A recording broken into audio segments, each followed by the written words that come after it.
your glory, because you are the head of the nations right now, but the way you got there is shameful. That's why the Tea Party movement is trying to get slavery taken out of the history books, because that's a very shameful part of your history. Folks, now it's time for my perspective. It is stunning to the degree some people will go to totally rewrite history because they really don't like how it turned out. So what is happening in Tennessee right now? You have some Tea Party groups in Tennessee, and you know what they want to do? They actually want to literally remove slavery from textbooks. Some of them are saying, well, let's augment it. Let's actually show that some African Americans owned slaves. It wasn't just whites actually owned slaves. And so they want to really change or rewrite history. What's also crazy in this whole piece is they say, well, they also are critical of people who criticize the Founding Fathers for having slaves. These are honorable men. It's a fact. Many of them own slaves. So therefore, how do you want to now change a fact? We can't be quiet when these things happen. We saw what happened in Texas when conservatives began to change the laws in the books. If liberals tried, we go after them as well. Bottom line is, don't be silent and wait for it to be passed and then you get upset. Challenge every change now and hold people accountable. That's my perspective. What is yours? And if they accomplish taking slavery out, they're going to want to take out the destruction of the Native American Indians, the destruction of the so-called Latino Indians that were here on this side of the world, because that's all a shameful blot on you, you know. So you trying to get rid of that, but the Lord is pushing that more and more in your face. You know, and more as every day goes by, more and more information is coming out on the wickedness that you have done. You know why? Because it's the time of your judgment. Yeah. You know, because we read in the scripture that Jacob is Esau is the end of the world, and Jacob is the beginning of it that followeth. And that's what we're coming to. We're coming to that very last end. You Rothschilds, you lose sleep off of that particular scripture. That scripture right there, man. That scripture right there messes you up, man. You lose sleep over that because you know you're going to have an end. And then you know who's going to be the next rulers, man. Yep. Hey, man, that's why the Spirit, but it's funny, they're trying to get slavery out of the history, but then the Spirit keep making some of these Hollywood guys still make movies on slavery. Yep. Just a couple of years ago, maybe 2-3 years ago, 12 Years a Slave comes out. 2012, which is just 2-3 years ago, and that was a major movie when it came out. And when that movie came out, that movie kind of opened up that old wound. It opened up that old wound. Like when that movie came out, it was like roots coming out all over again, man. Oh, then Django Unchained. Rose up a lot of jakes, man. Yeah. Django Unchained and 12 Years a Slave, riles up a lot of jakes out there, man. Yep. Well, I can attest to that. Because when Django Unchained came out, that was about maybe a few years.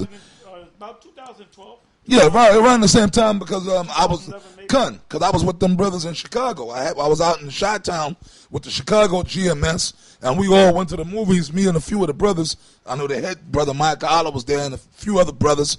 We went to the movie theater and to go see it. And the same day it came out, it was so-called Christmas Day, and we went. It was on the South Side. Now, Chicago, if you've ever been there, it's very segregated. It's not like here in New York where, you go in the hood and you got Judah, Benjamin, and then the Spanish-speaking tribes all together and then a couple of... No, man, it's like real segregated, man, out there. Like out there, if you in the South Side, then you amongst Negroes. Then you got another part of town, the Issachar is there. Yeah, then Ephraim is on another side of town where Esau is. That's downtown on the west side where the crap... They ain't nowhere near Jake. So the South Side, that's like the hood. But them Jakes in Chicago all hardcore. We went to the theater, man, on the South Side, and the theater was packed, by the way. I mean, it was standing room only, man. And it was all Jake up in there. And it's funny, you would think niggas, a bunch of niggas in the theater would start acting up. Jake was in there, and they were reacting. They were responding to the movie, man. It was cool, man, because the movie came on, and it was all Jake up in there. And that's a beautiful thing, that spirit that... when Jake kill each other left and right, and nobody, nigga gets caught, kill another nigga, right? That boy, the Edomite cop kill a Jake. Jake want to fuck things up, and that shit makes the Bloods and the Crips fucking call a truce, man. Yeah. You know what? We are all in common, have one common thought in mind. we don't like you motherfuckers, man. We don't like you motherfuckers at all, man. Yeah, you crackers. And when we went to the museum, they were looking at us. Yep. There was more crackers up in there than us, and they were looking at us. They showed how they felt about us, man. Yeah. And I was about ready to lose it, and I know you was about ready to lose it, man. And we had to kind of calm myself down. Yeah, man. I had to really calm myself down. And we got that man. reality check, even though we know reality. We got that reality check, man. Yep. And then we went outside the cloisters, and then we let them have it, man. They heard it passing by, you know? Yeah, that was beautiful. And that's a beautiful thing that Jake don't know that they're Israel. You know, one thing even about the so-called black conscious community, they do all know that the white man's the devil, even though Polite said the white man's not his devil. But the last video that he put up, there was, what you call them people, the Dianetics people. Dianetics. And he basically they doing us. That's like a camp out there. Hey, man, they had the Dianetics guy, man. Polite roll up in the dude's face. He cursed him out. He wanted to fight him and shit, you know. Hey, the cops had to goddamn come, man. And he said, look, man, you can't come in our community spreading that cracker bullshit, man. See, one thing we all realize is whatever you call this cracker, whether you call him an Edomite, which that's his true nationality, or you call him a white man, or you call him the Peckerwood, or you call him a hunky, or you call him the devil. You know what I'm saying? Whatever the fuck you call him, man, we all know that he's the enemy. We all know, even the Uncle Thomas began to wake up, and like this tennis player guy that Blake, whatever the fuck his name was, he got rustled to the ground. Now he's waking up, man. But I'm glad it happened to that Uncle Tom. All right, I'm glad it happened to you, nigga. Brought you back to reality, man. I don't give a damn how much money you had in the bank, man. That cop didn't Whether care. you had a white girlfriend, the cop don't give a shit, man. The cop didn't care. He saw a nigga, man. The cop. Hey, we're going back to. Like I said, when I was in Chicago, we was in the movie theater. It was packed with Jake, standing room only, and we were watching Django Unchained when it came out. And as the movie went on, hey man, you know, in the movie, man, it had some cold scenes in it, showing Esau whooping Jake. Hey, and you had Jake. Jake was all into it, man. They were like, yeah, that's right, kill that cracker. They were clapping. Like every time Django did his thing, Jake was clapping, man. They were like, that's right, brother, put in that work. Kill that cracker. Then you even had a black woman in there. It was one scene, one cracker was about to get it, and she yelled out, cut that cracker throat. A black woman. She said, cut that cracker throat. Like that part where Django killed them crackers. They were like slave catchers and shit.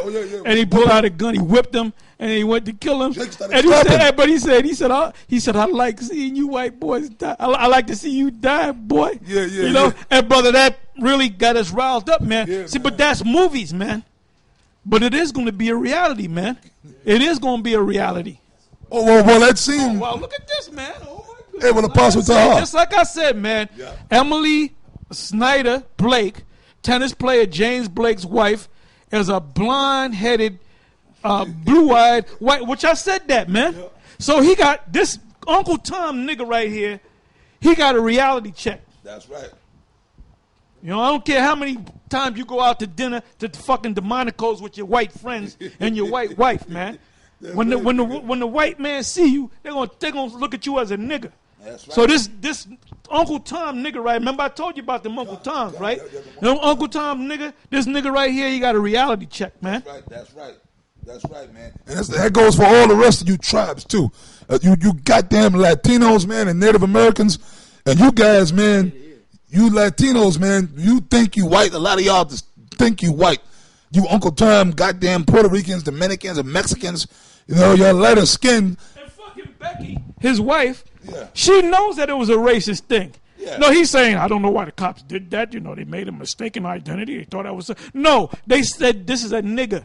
Yeah. It was a nigga. Get him. It was a fucking nigga that tackled your ass, an Italian. But he thinks he's a white man. You Italian. See how fucked up these people are, man? Yeah, man. I really hate. Like in the video, I was talking about the Dominican guy, the mechanic. Hey, I'm gonna go to his shop. I'm gonna actually take a picture just to prove to you, man. Because that first time I went in there a couple of times, y'all came in there with me, right? Y'all was strong arming for me.